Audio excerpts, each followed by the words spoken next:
А всем То, что мы будем вещать, это и присоединяйтесь к нам. Так, сегодня в жизни нашей республики я вам... Значит, для меня партия, но у нас, конечно, хватает народу. Политика ее должна быть мягкой, доброй и открытой. По самым скромным подсчетам, половину населения Дудкоми являются любители пива, и их представительство... Мы за экономикой, которая начинается от вашего... этими бутылками только нас и снимать.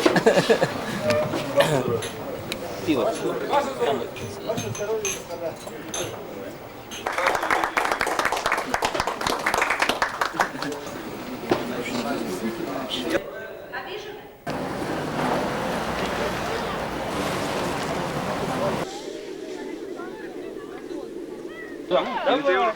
Тут же люди будут ходить.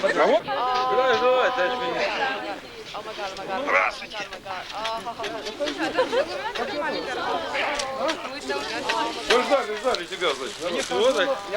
Пока приехали. Владимир Михайлович, дай свой фотографируйся. А, ну я зарезал, ты давай.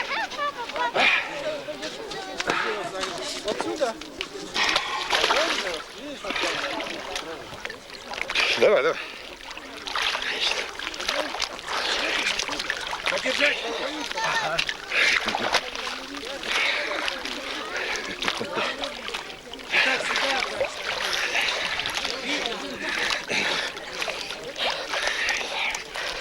Министра физкультуры господина Иванова, который предложил провести сегодня здесь собрание в честь Дня защитника Отечества.